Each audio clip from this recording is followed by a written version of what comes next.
നമസ്കാരം. ഇസ്രായേൽ ഇറാനിലേക്ക് അടി തുടങ്ങിയിട്ടെന്ന് 12ാമത്തെ ദിവസം. വളരെ വലിയ നാശനഷ്ടങ്ങളാണ് ഇറാനിൽ നടന്നിട്ടുള്ളത് എന്ന കാര്യത്തിലും സംശയമൊന്നുമില്ല. ഇസ്രായേലിൽ നടന്നിട്ടുള്ള അത്രയും തന്നെ നാശനഷ്ടങ്ങൾ ഇറാനിൽ സംഭവിച്ചിട്ടുണ്ട്. പക്ഷെ ഇറാനിൽ ആളപായം കൂടുതലാണ്. ആയിരക്കണക്കിന് പേരാണ് ഇറാനിൽ കൊല്ലപ്പെട്ടിട്ടുള്ളത്.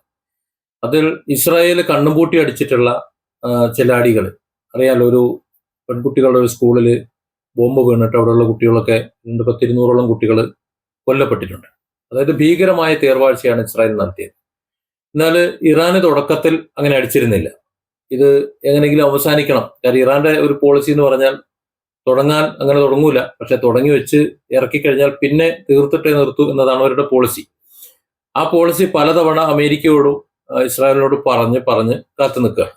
ഈ 12ാമത്തെ ദിനം എത്തുമ്പോൾ ലോകരാജ്യങ്ങളിൽ മുഴുവൻ, ഇന്ത്യ അടക്കമുള്ള മുഴുവൻ രാജ്യങ്ങളിലേക്കും പ്രതിസന്ധി എത്തിത്തുടങ്ങി എന്ന് മനസ്സിലാക്കണം. വെറും 12 ദിവസം ആകുന്നതിന് മുമ്പ് നമ്മുടെ ഹോട്ടലുകൾ അടച്ചിടുന്ന ഒരു അവസ്ഥയിലേക്ക് കാര്യങ്ങൾ എത്തിച്ചേർന്നിട്ടുണ്ട്. ഇവിടെ അന്ധമായ മുസ്ലിം വിരോധമോ ഇസ്ലാമിക രാജ്യങ്ങളോടുള്ള വിരോധമോ നിമിത്തം ഇന്ത്യൻ മുസ്ലിങ്ങളെ അടക്കം ആക്രമിക്കാൻ വേണ്ടി സോഷ്യൽ മീഡിയ പേജുകൾ ഉപയോഗിക്കുന്ന ഫേക്ക് പ്രൊഫൈലുകളും സംഘി മുസംഘികളും, ഞാൻ അങ്ങനെ പറയുന്നത് സംഘ് പരിവാർ, RSS, അതുപോലെ BJP വിഭാഗങ്ങളിലെ ആന്റി സോഷ്യലുകളായിട്ടുള്ള ആ പാർട്ടിക്ക് അപമാനമായി നിൽക്കുന്ന ഒരു വിഭാഗത്തെയാണ്. അങ്ങനെയാണ്, അല്ലാതെ മുഴുവൻ ആൾക്കാരെയല്ല. ആ പാർട്ടി നേതാക്കളോ അല്ലെങ്കിൽ അവരുമായിട്ട് ബന്ധപ്പെട്ടവരോ ഒന്നും ഇതിനെതിരല്ല. അവർക്ക് അതിന്റെ വസ്തുതകൾ അറിയാം. അതറിയാവുന്നതുകൊണ്ടാണ് ഇറാനിയൻ കപ്പലിന് ഇവിടെ ആശ്രയം കൊടുത്തിട്ടുള്ളത്. അവര് അഭയം ചോദിച്ചപ്പോൾ അത് കൊടുത്തിട്ടുള്ളത്. ഈ പറയുന്ന ഒരു വിഭാഗങ്ങൾ അന്ധമായ വിരോധ നിമിത്തം കാര്യങ്ങൾ എന്താണെന്ന് മനസ്സിലാക്കാതെ ഈ വീഡിയോയ്ക്ക് താഴെയും ഒരുപക്ഷെ കമന്റ് എഴുതിയേക്കാം. ഏതായാലും ഞാനും നിങ്ങളും അടങ്ങുന്ന മുഴുവൻ ആൾക്കാരുടെ വീടുകളുടെ അടുക്കളയിലേക്ക് എത്തിക്കഴിഞ്ഞു. ഇപ്പോൾ കഴിഞ്ഞ ഏതാണ്ട് ഒരു 10-15 ദിവസം മുമ്പ് വരെ എപ്പോൾ വേണമെങ്കിലും സിലിണ്ടർ ബുക്ക് ചെയ്താൽ കിട്ടുന്നത് ഇപ്പോൾ ഒരു മാസത്തിൽ 1 എന്ന നിലയിലേക്ക് മാറ്റിയിട്ടുണ്ട്. അതുപോലെ തന്നെ ഇപ്പോൾ പെട്രോളിന്റെ ക്ഷാമം ഇപ്പോൾ ഇല്ല. കാരണം നേരത്തെയുള്ള സ്റ്റോക്കുകളൊക്കെ കൊണ്ടുവന്നുണ്ടെങ്കിലും അധികം വൈകാതെ പെട്രോളും കിട്ടാത്ത ഒരു സാഹചര്യത്തിലേക്ക് വരും. വാഹനങ്ങൾ ഓടാതെ വരും. തൽഫലമായിട്ട് വലിയ വിലക്കയറ്റമായിരിക്കും ഇനി ഉണ്ടാകാൻ പോകുന്നത്. ചരക്ക് നീക്കം നടക്കില്ല. ഹോർമസ് കടലെടുക്ക് ആ വിധത്തിൽ ഇറാൻ തടഞ്ഞു വെച്ചിരിക്കുകയാണ്. അവിടെ ഇറാൻ മൈനുകൾ സ്ഥാപിക്കണമെന്നാണ് അമേരിക്ക പറയുന്നത്. പക്ഷേ ഇറാൻ പറയുന്നത് ഞങ്ങൾക്ക് ആ മൈന് സ്ഥാപിക്കേണ്ട ആവശ്യമൊന്നുമില്ല. വെള്ളത്തിനടി കൂടെ പായുന്ന നല്ല മിസൈലുകളുണ്ട്. നിങ്ങൾ വേല കാണിക്കണമെങ്കിൽ അത് തരാനുള്ള ശേഷി നമുക്കുണ്ട്. നമ്മുടെ ശേഷി നിങ്ങൾക്ക് അറിയില്ല എന്ന് ഇറാൻ വെല്ലുവിളിക്കുന്നുണ്ട്. ഒന്നുകൂടി പറയുന്നത്, ഞങ്ങളുടെ ജീവിതം നിങ്ങൾ ദുസ്സഹമാക്കി, നിങ്ങൾ യുദ്ധത്തിന് ഇറക്കി. ആ നിലയ്ക്ക് ഞങ്ങളുടെ ശത്രുക്കളെ ഇല്ലായ്മ ചെയ്യാതെ ഞങ്ങൾ ഇനി പിന്നോട്ടില്ല, നിങ്ങൾ എന്തു പറഞ്ഞിട്ട് കാര്യമില്ല എന്ന നിലയിലേക്ക്. അതായത് യുദ്ധം ട്രംപ് കയ്യിൽ നിന്ന് പോയി എന്നതാണ് ഈ 12ാമത്തെ ദിനം കണക്ക് കൂട്ടുമ്പോൾ അവസ്ഥ. ഇന്നലെ ട്രംപ് പറഞ്ഞിട്ടുള്ള ചില പ്രസ്താവനകളും ട്രംപിന്റെ നീക്കങ്ങളും ഒക്കെ നോക്കിയാൽ ആ പേടി, ഇപ്പോ യുദ്ധത്തിന്റെ കെടുതികൾ എവിടെ നിൽക്കുന്നു, അല്ലെങ്കിൽ തങ്ങൾ തുടങ്ങി വെച്ചത് മണ്ടത്തരമായി പോയി എന്നതിലേക്ക് കാര്യങ്ങൾ എത്തി നിൽക്കുകയാണ്. ഇസ്രായേൽ സത്യത്തിൽ കുടുക്കിയതാണ് അമേരിക്കയെ.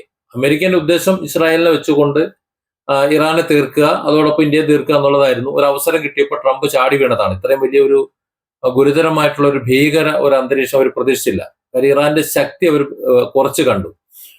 കുറച്ച് ബോംബൊക്കെ ഇട്ട് അയത്തുള്ള ഖുമൈനിയെ തീർത്തു കഴിഞ്ഞാൽ അത് അണഞ്ഞോളും, പിന്നെ എല്ലാം അവസാനിച്ചോളും, പേടിച്ച് പത്തി മടക്കിക്കോളും. അതായത് സദ്ദാം ഹുസൈനെ പണ്ട് ഒതുക്കിയ ഒരു ചരിത്രം ഉണ്ടല്ലോ, ആ ചരിത്രം ഇവിടെ ആവർത്തിച്ചോളും എന്നാണ് കരുതിയത്. പക്ഷെ ഇറാൻ വേറെ ലെവലാണ്.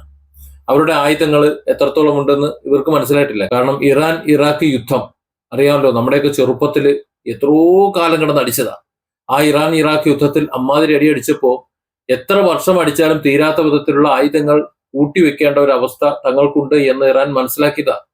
അതിനുശേഷം ഇറാനുമായി ഒരു യുദ്ധം ഉണ്ടായിട്ടില്ല. ഈ കഴിഞ്ഞ ഗസയുടെ സമയത്ത് മാത്രമാണ് 1-2 മിസൈലുകൾ ഇസ്രായേലിലേക്ക് പോയത്. അത് തന്നെ വലിയ നാശനഷ്ടം ഉണ്ടാക്കുകയും ചെയ്തു. എന്നാൽ ഇത്ര ഭീകരമായിട്ട് അവരുടെ ആയുധങ്ങൾ എടുത്ത് പ്രയോഗിക്കേണ്ട സാഹചര്യം ഉണ്ടായിരുന്നില്ല. അതുകൊണ്ടാണ് ഇറാൻ പറഞ്ഞത് ഞങ്ങളെ ഇറക്കരുത് എന്ന്. ഇപ്പോ പഴയ സ്റ്റോക്കാണ് എന്ന് പറഞ്ഞുകൊണ്ട് ഇസ്രായേലിലേക്ക് ചെല്ലുന്ന ആയുധങ്ങൾ, മിസൈലുകൾ ഇസ്രായേലിൽ വൻ നാശമാണ് വിളിച്ചു വരുത്തുന്നത്. ഇറാന്റെ ഇത്തരത്തിലുള്ള നീക്കം ഭീഷണിയിലൂടെ തടയിടാൻ വേണ്ടിയിട്ടാണ് അമേരിക്ക കഴിഞ്ഞ ദിവസം ട്രംപ് ഒരു കാര്യം പറഞ്ഞത്.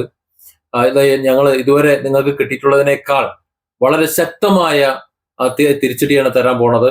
നിങ്ങളുടെ വൈദ്യുതി പ്ലാന്റുകളൊക്കെ ഞങ്ങൾ തീർക്കും, അതുപോലെ നിങ്ങളുടെ ജനജീവിതം ഞങ്ങൾ ദുസ്സഹമാക്കും, വെറുതെ പണിയിരിച്ച് വാങ്ങണ്ട, മര്യാദയ്ക്ക് ഒതുങ്ങി നിന്നോ എന്ന് ഇറാനോട് പറഞ്ഞ് മണിക്കൂറുകൾക്കകമാണ് ഇസ്രായേലിലെ വൈദ്യുത പ്ലാന്റ് ഇറാൻ തകർക്കുന്നത്. ഇറാനിൽ ആയത്തുള്ള ഖംനയെ ഇറക്കണം, അല്ലെങ്കിൽ ഇറാന്റെ ഭരണകൂടത്തെ മാറ്റിക്കൊണ്ട് തങ്ങൾക്ക് അനുകൂലമായ ഒരു സിറ്റുവേഷൻ ഒരുക്കാൻ വേണ്ടിയിട്ട് തുടങ്ങി വെച്ച യുദ്ധമാണ്. ഭരണം മാറിയപ്പോൾ എന്ത് സംഭവിച്ചു വെച്ച് കഴിഞ്ഞാൽ, നേരത്തെ അവിടെ ഭരണകൂടത്തിനെതിരെ ഒരു വികാരം ജനങ്ങളുടെ ഇടയിൽ ഉണ്ടായിരുന്നുവെങ്കിൽ, അതായത് ഒരു പ്രതിപക്ഷം പോലെ ഉണ്ടായിരുന്നുവെങ്കിൽ, ഇപ്പോ അതുകൂടി ഇല്ലാതായിരിക്കുക. ജനങ്ങൾ ഒറ്റക്കെട്ടാണ്. അവസാനത്തെ ജനവും അവിടെ മരിക്കാൻ തയ്യാറായി നിൽക്കുന്ന ഒരു സാഹചര്യം. ഇതാണ് ട്രംപിനെ ഭയപ്പെടുത്തുന്നത്. കഴിഞ്ഞ ദിവസങ്ങളിൽ ട്രംപ് പറഞ്ഞുകൊണ്ടിരുന്നത് ഏതാണ്ട് 80% വരുന്ന പ്രതിരോധ ശേഷി, മിസൈലിന്റെ പ്രതിരോധ ശേഷിയും മിസൈലിന്റെ പ്രഹരശേഷിയും എല്ലാം ഞങ്ങൾ തകർത്തു തരിപ്പണമാക്കി എന്നാണ്. എന്നാൽ അത് പറഞ്ഞു തീരുന്നതിന് മുമ്പ്, നാക്കെടുക്കുന്നതിന് മുമ്പ് അതിശക്തമായ, നേരത്തെ വന്നതിനേക്കാൾ കൂടുതൽ ശക്തമായ ക്ലസ്റ്റർ ബോംബുകൾ ഉൾപ്പെട്ടിട്ടുള്ള മിസൈലുകൾ ഇസ്രായേലിലേക്ക് ചീറിപ്പായെന്നാണ് നമ്മൾ കാണുന്നത്. ബെഞ്ചമിൻ നെതന്യാഹുവിനെ കുറിച്ച് കഴിഞ്ഞ ഏതാനും ദിവസങ്ങളായിട്ട് യാതൊരു വിവരമില്ല. 2 വർത്തമാനങ്ങളാണ് പുറത്തേക്ക് വന്നിരുന്നത്. ഒന്ന്, ഫ്രാൻസിലേക്ക് ബെഞ്ചമിൻ നെതന്യാഹു മാറിപ്പോയിട്ടുണ്ട്, അവിടെ ഇരുന്നാണ് കാര്യങ്ങൾ നിയന്ത്രിക്കുന്നത് എന്ന് ഒരു വാർത്ത ഇതിനോട് വന്നിരുന്നു. അതുപോലെ നെതന്യാഹുവിന് കഴിഞ്ഞ ഒരു അക്രമത്തിൽ പരിക്ക് പറ്റി അല്ലെങ്കിൽ മരണപ്പെട്ടു എന്ന നിലയിലും ചില സംശയങ്ങളും വാർത്തകളും കഴിഞ്ഞ ദിവസം വാർത്തകളിൽ വന്നിരുന്നു. ഞാൻ ഇവിടെ പറയുന്ന കാര്യങ്ങൾ പലരും കമന്റുകളിൽ ചോദിക്കുന്നുണ്ട്, നിങ്ങൾക്ക് ഈ വിവരങ്ങൾ എവിടെ നിന്ന് കിട്ടി? അവിടുന്ന് വിവരങ്ങൾ പുറത്തു വരുന്നില്ല എന്ന് നിങ്ങൾ തന്നെ പറയുന്നല്ലോ എന്ന്. ഈ യുദ്ധത്തിന്റെ വാർത്തകൾ ഇസ്രായേൽ പത്രം തന്നെ റിപ്പോർട്ട് ചെയ്യുന്നുണ്ട്. ആ റിപ്പോർട്ട് ചെയ്യുന്ന പത്രങ്ങളുടെ ആ വാർത്തകളുടെ വരികൾക്കിടയിൽ വായിച്ചാൽ എല്ലാം മനസ്സിലാവും. അതുപോലെ ഇസ്രായേലിൽ നിന്ന് പുറത്തേക്ക് വന്നിട്ടുള്ള കുറച്ച് മാധ്യമപ്രവർത്തകരുണ്ട്. ചിലർക്ക് നമ്മുടെ സുഹൃത്തുക്കളാണല്ലോ. കുറെ വിഷ്വൽസും കയ്യിലുണ്ട്. പക്ഷെ ആ വിഷ്വൽസ് ഒന്നും നമുക്ക് നമ്മുടെ ചാനലിൽ കൊടുക്കാൻ പറ്റില്ല. ഇപ്പോഴത്തെ അവസ്ഥയിൽ ഗൂഗിൾ പോളിസിക്ക് കുറച്ച് പ്രയാസമാണ്. പല വിഷയങ്ങളും നിയന്ത്രിക്കുന്നുണ്ട്. അതൊക്കെ ഇട്ട് കഴിഞ്ഞാൽ നമ്മുടെ ചാനലിൽ തന്നെ അടിച്ചു പോകുന്ന ഒരു സാഹചര്യമുണ്ട്. അതുകൊണ്ടാണ് ഇപ്പോൾ ചിത്രങ്ങൾ ഒഴിവാക്കുന്നത്, വീഡിയോകൾ ഒഴിവാക്കുന്നത്. അല്ലാതെ ഇല്ലാഞ്ഞിട്ടല്ല, കിട്ടുന്നുണ്ട്. ഇമേജസ് അല്ല, പുറത്തേക്ക് കുറേയൊക്കെ ചിത്രങ്ങളും മറ്റു കാര്യങ്ങളും വരുന്നുണ്ട്. അതുപോലെ ചൈനയുടെയൊക്കെ ഉപഗ്രഹങ്ങൾ, ചാരോപഗ്രഹങ്ങൾ പകർത്തുന്ന ദൃശ്യങ്ങളുണ്ട്, വീഡിയോസ് ഉണ്ട്, മറ്റ് ചാനലുകളുണ്ട്, അവരുടെ വീഡിയോസ് ഉണ്ട്. അതൊക്കെ നമുക്ക് എടുത്ത് ഉപയോഗിക്കാം. പക്ഷെ അതൊക്കെ പ്രയോഗിച്ചു കഴിഞ്ഞാൽ നമുക്ക് നമ്മുടെ ചാനലിന്റെ ആരോഗ്യത്തിന് ബാധിക്കുമെന്നത് കൊണ്ട് മനഃപൂർവ്വം കൊടുക്കാത്തതാണ്. പിന്നെ വാർത്തകൾ നിങ്ങൾക്ക് തന്നെ പരിശോധിക്കാവുന്നതാണ്. ഇസ്രായേലിന്റെ പത്രങ്ങൾ, ഇസ്രായേൽ ടൈംസ് പോലുള്ള പത്രങ്ങളിൽ അല്ലെങ്കിൽ മറ്റ് അന്താരാഷ്ട്ര മാധ്യമങ്ങൾ പരിശോധിച്ചു കഴിഞ്ഞാൽ ഈ വാർത്തകളൊക്കെ അതിനകത്തുണ്ട്. അല്ലെങ്കിൽ ആ വരികൾക്കിടയിൽ ഒന്ന് വായിക്കാനുള്ള ഒരു മനസ്സുണ്ടായാൽ മതി. അതായത് സ്വതന്ത്രമായി ഒന്ന് പറയാനുള്ള ഒരു മനസ്സുണ്ടെങ്കിൽ ഇതൊക്കെ നിങ്ങൾക്ക് മനസ്സിലാവും. നെതന്യാഹു എവിടെയാണ് എന്ന്. ഇപ്പൊ ഞാൻ നെതന്യാഹു മരണപ്പെട്ടു എന്ന് ഞാൻ റിപ്പോർട്ട് ചെയ്തിട്ടില്ല. കാരണം എനിക്ക് അതിൽ ഉറപ്പായിട്ടൊരു വാർത്ത കിട്ടിയിട്ടില്ല. പക്ഷെ നെതന്യാഹുവിന്റെ ഓഫീസിൽ, ആ മന്ദിരത്തിൽ ഏതാനും ദിവസങ്ങൾക്ക് മുമ്പ്, നിങ്ങൾ ഓർക്കണം, ഏതാനും ദിവസങ്ങൾക്ക് മുമ്പ് ഞാൻ പറഞ്ഞിരുന്നു, അന്ന് അവരുടെ ഓഫീസിൽ ബോംബ് വീണിട്ടുണ്ട്, മിസൈൽ വീണിട്ടുണ്ട്, വലിയ തകർച്ച ഉണ്ടായിട്ടുണ്ട്. പക്ഷെ നെതന്യാഹുവിടെ ഉണ്ടെന്ന് ഉറപ്പില്ല. ഒന്നുകിൽ നെതന്യാഹുവിന് ഗുരുതരമായ പരിക്ക് പറ്റി, അതല്ലെങ്കിൽ നെതന്യാഹു അസ്തമിച്ചു കഴിഞ്ഞു, അതല്ലെങ്കിൽ നെതന്യാഹു ഫ്രാൻസിലേക്ക് മുങ്ങി. ഇതിലൊന്ന് സംഭവിച്ചിരിക്കുന്നു.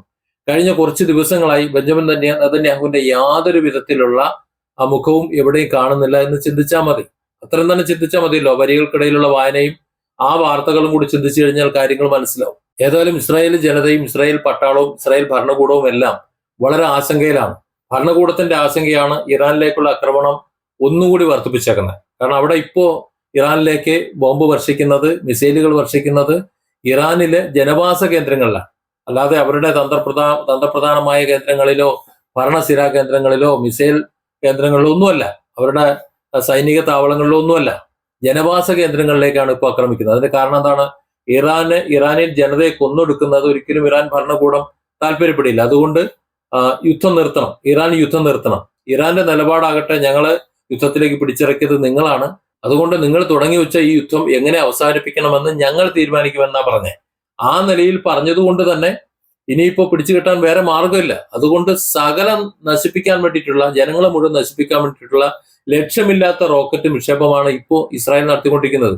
അതിനുള്ള തിരിച്ചടിയാണ് ഇറാനും അതുപോലെ ചെയ്യുന്നത്. കാരണം ഇറാനിയൻ ജനതയെ സംബന്ധിച്ചിടത്തോളം ഷിയ മുസ്ലിങ്ങൾ എന്ന് പറഞ്ഞാൽ അവർക്ക് വേറെ രീതിയാണ്. നമ്മുടെ അര്യന്മാരുടെ ഒരു എന്താ പറയാ, പഴയ തലമുറയാണല്ലോ അവരും. രണ്ടും രണ്ട് ചേരിയാണെന്നല്ലേ ഉള്ളൂ. ഉസിരിനൊന്നും യാതൊരു കുറവുണ്ടാവില്ല. അതുകൊണ്ട് തന്നെ അവർ ചാകാനും കൊല്ലാനും തയ്യാറായി നിൽക്കുകയാണ്. ഇസ്രായേലിനെ പോലെയല്ല, ഇസ്രായേലിൽ പ്രാണഭയമുള്ളവരാണ്. അതുകൊണ്ടാണ് അവർ ബങ്കറുകൾ കെട്ടിയിട്ടുള്ളത്. ഓരോ ബിൽഡിങ്ങിനും ഓരോ സ്ഥലത്തും ബങ്കറുകൾ കെട്ടിയിട്ടുണ്ട്. ആ ബങ്കറിന്റെ ഉള്ളിലേക്ക് താമസിക്കാനായിട്ട് എല്ലാവരും അവിടെ തന്നെ, ബങ്കറിന്റെ ഉള്ളിൽ തന്നെയാണ്. അതായത് ഭൂമിന്റെ പുറത്ത് ഉള്ള കെട്ടിടങ്ങളെക്കാൾ കൂടുതൽ താമസ സ്ഥലം ബങ്കറിനുള്ളിലാണ് എന്ന് പറയുന്നതാണ് ശരി ഇസ്രായേലിൽ. അതായത് ജീവന ഭയമുള്ള ജനങ്ങളാണ് അവിടെ താമസിക്കുന്നത്. പക്ഷെ ഇറാൻ അങ്ങനെയല്ല. ഇറാനിൽ ആ ജീവഭയമൊന്നുമില്ല. പോണെങ്കിൽ അങ്ങ് പോട്ടെ, പോയാൽ നേരെ സ്വർഗത്തേക്ക് പോകാമല്ലോ എന്ന രീതിയിലാണ് അവർ ചിന്തിക്കുന്നത്. ആ ചിന്ത ഇസ്രായേലിനും ഒരുപക്ഷെ അമേരിക്കയ്ക്കും നേരത്തെ ഉണ്ടായിരുന്നെങ്കിൽ ഈ രീതിയിൽ ഇപ്പൊ യുദ്ധം തുടങ്ങില്ലായിരുന്നു. ഇപ്പൊ എന്താ പറ്റിയത്? ഇപ്പൊ ഗൾഫ് മേഖല മൊത്തം പണിയായി എന്ന് പറഞ്ഞാൽ അവിടെ മര്യാദയ്ക്ക് പണി നടന്നുകൊണ്ടിരിക്കുകയായിരുന്നു. ജോലിയും മറ്റു കാര്യങ്ങളും ബിസിനസ്സും എല്ലാം ഉണ്ടായിരുന്നു. ഇപ്പൊ എല്ലാം അവിടുത്തെ വ്യാപാര വ്യവസായ മേഖലകൾ മുഴുവൻ സ്തംഭിച്ചുകൊണ്ടിരിക്കുകയാണ്. ഒന്ന് എണ്ണയില്ല, പിന്നെ വൈദ്യുതി പ്രതിസന്ധി ഉണ്ട്, പിന്നെ വ്യാപാര പ്രതിസന്ധി ഉണ്ട്, മറ്റു കാര്യങ്ങളുണ്ട്, എല്ലാം ഉണ്ട്. ഹോർമൂസ് കടലിടുക്കിലൂടെയുള്ള എണ്ണ വ്യാപാരം ഇനിയും പുനഃസ്ഥാപിച്ചിട്ടില്ല എന്നുണ്ടെങ്കിൽ വലിയ പ്രശ്നമാണ്. അത് ഇറാന്റെ കസ്റ്റഡിയിലാണ് ഉള്ളത് ആ കടലെടുക്കുക എന്ന് പറയുന്നത്. ഏതാണ്ട് 10-20-30% എണ്ണ വ്യാപാരം അതുവഴിയാണ് നടക്കുന്നത്. ലോകത്തിന്റെ സാമ്പത്തിക ക്രമത്തെ വളരെ വലിയ തോതിൽ ഇത് ബാധിച്ചിട്ടുണ്ട്. ഇന്ത്യയിൽ തന്നെ നമുക്കറിയാമല്ലോ, നമ്മുടെ അടുക്കളയിലേക്ക് അത് ബാധിച്ചിട്ടുണ്ട്. നമ്മുടെ ഹോട്ടലുകൾ ഏതാനും ദിവസങ്ങൾക്കുള്ളിൽ പൂട്ടാൻ പോവാണ്. ഇവിടെ ഇരുന്നു കൊണ്ട് എന്റെ വീഡിയോയുടെ തുടക്കത്തിൽ ഞാൻ പറഞ്ഞല്ലോ, ഇറാന് അങ്ങ് ചത്തുപോട്ടെ, ഇറാനിലുള്ള മുഴുവൻ ആൾക്കാർ ചത്തുപോലെ, കാക്കാമാര് ചത്തുതൊലയട്ടെ എന്ന് പറഞ്ഞുകൊണ്ടിരുന്ന നേരത്തെ പറഞ്ഞ ഒരു വിഭാഗം ഉണ്ടല്ലോ, ആ വിഭാഗങ്ങൾക്കെല്ലാം തൃപ്തിയാക്കുകയാണ്. കാരണം അവരുടെ അടുക്കളയിലും ഇത് സംഭവിക്കാൻ പോവാ. അപ്പോഴെങ്കിലും മനസ്സിലാക്കിയാൽ മതിയായിരുന്നു എന്നുള്ളൊരു കാഴ്ചപ്പാടാ. ഏതായാലും ഗൾഫ് മേഖല മാത്രമല്ല, നമ്മുടെ അടുക്കളയിലേക്കും ഇത് എത്തിയിട്ടുള്ളത് കൊണ്ട് ഈ യുദ്ധം അവസാനിക്കേണ്ടത് നമ്മുടെ കൂടി ആവശ്യമാണ്. അല്ലെങ്കിൽ നമ്മുടെ കാര്യം കട്ടപ്പുകയാവും, നമുക്ക് വരുമാനം ഉണ്ടാവില്ല, ഇവിടെ പട്ടിണിയാവും. ഇറാനും ഇസ്രായേലും തമ്മിൽ അടിച്ചു കഴിഞ്ഞാൽ എന്താ സംഭവിക്കുന്നത് മനസ്സിലായില്ലേ? ഞാൻ എന്റെ വീഡിയോകളുടെ തുടക്കത്തിൽ പറഞ്ഞിരുന്നു, ആ യുദ്ധം മുറുകിക്കഴിഞ്ഞാൽ നമ്മൾ പട്ടിണി കിടക്കേണ്ട സാഹചര്യം വരുമെന്ന്. അന്ന് എന്നെ തെറി വിളിച്ചവര് ഇപ്പോഴും ഈ വീഡിയോ കാണുന്നുണ്ടെന്നാണ് ഞാൻ വിശ്വസിക്കുന്നത്. ഇവിടുത്തെ ഏറ്റവും വലിയ ആശങ്ക എന്താണെന്നറിയാം? ഇറാൻ ഇസ്രായേൽ യുദ്ധമല്ല, ഇപ്പോ ഇറാന്റെ വാക്കാണ്. അതായത് ഇറാൻ പറഞ്ഞത് ഞങ്ങളെ ഒന്നും ചെയ്യരുത്, ഞങ്ങളെ വെറുതെ വിടണം, ഞങ്ങളെ തൊട്ട് കഴിഞ്ഞാൽ പിന്നെ ഞങ്ങൾ തീരുമാനിക്കുമെന്ന്. അങ്ങനെ ഞങ്ങൾ തീരുമാനിക്കും യുദ്ധം എപ്പോഴും നിർത്തണം എന്നുള്ള ഒരു വാക്ക്, ഇറാന്റെ വാക്കാണ് ഇന്ന് ലോകം ഭയപ്പെടുന്നത്. അമേരിക്ക ഭയപ്പെട്ട് പിന്മാറിയത് അതുകൊണ്ടാണ്. കാരണം അവർക്ക് തെളിവുണ്ട്. ഇറാന്റെ മിസൈൽ ശേഖരത്തിൽ ഏകദേശം 80% മിസൈൽസ് തകർത്തു, അതുപോലെ 80% മിസൈൽ സിറ്റികളും ഞങ്ങൾ തകർത്തു എന്ന് അവകാശപ്പെടുന്നതിന്റെ തൊട്ടുപറ്റുന്നാണ് കൂടുതൽ ശക്തിയുള്ള മിസൈലുകൾ ഇസ്രായേലിലേക്ക് ചീറിപ്പാഞ്ഞുകൊണ്ടിരിക്കുന്നത്, അല്ലെങ്കിൽ ഗൾഫ് മേഖലയിൽ അമേരിക്കൻ താവളങ്ങളിലേക്ക് ചെന്നുകൊണ്ടിരിക്കുന്നത്. ഇസ്രായേലിൽ വലിയ ദുരന്തം ഉണ്ടായിക്കൊണ്ടിരിക്കുന്നത്. ഇസ്രായേലിലെ വൈദ്യുതി പ്ലാന്റ് തകർക്കുന്ന ഒരു അവസ്ഥയിലേക്ക് എത്തിയിട്ടുള്ളത്. ഇപ്പൊ നെതന്യാഹുവിനെ കാണാനില്ലാത്ത ഒരു സാഹചര്യത്തിലേക്ക് എത്തിച്ചേർത്തത്. അതായത് ഇതിവിടെ തീരില്ല. ഇത് നിരുപാധികം ഇറാന്റെ മുന്നിൽ ഇസ്രായേൽ കീഴടങ്ങേണ്ട ഒരു സാഹചര്യത്തിലേക്കാണ് ഇപ്പോൾ പോകുന്നത്. അങ്ങനെ കീഴടക്കി കഴിഞ്ഞാലേ ഇനി യുദ്ധം അവസാനിക്കൂ. ഇല്ലെങ്കിൽ ഇറാന് ഇസ്രായേലിനെ മുച്ചൂടും നശിപ്പിച്ചതിന് ശേഷമേ അവസാനിപ്പിക്കുള്ളൂ. കാരണം അവരുടെ നേതാവിനെ, അവരുടെ ആത്മീയ നേതാവിനെ, അവരുടെ പരമോന്നത നേതാവിനെ, രാഷ്ട്രത്തലവനെ ഇസ്രായേൽ കൊന്നുകളഞ്ഞതാണ്. യുദ്ധത്തിന്റെ ആദ്യ ദിനം തന്നെ കൊന്നുകളഞ്ഞു എന്ന് മനസ്സിലാക്കണം. 12ാമത്തെ ദിനമാണ് ഇന്ന്. ഈ 12ാമത്തെ ദിനം തന്നെ ഇത്രയധികം ഒരു വിഷയം ഉണ്ടായിട്ടുണ്ടെങ്കിൽ ഇനി ഈ യുദ്ധം നീണ്ടു നിന്നു കഴിഞ്ഞാൽ എന്തായിരിക്കും അവസ്ഥ എന്നാണ് നമ്മൾ ഭയപ്പെടുന്നത്. Different angles. Don't forget to subscribe and support this channel.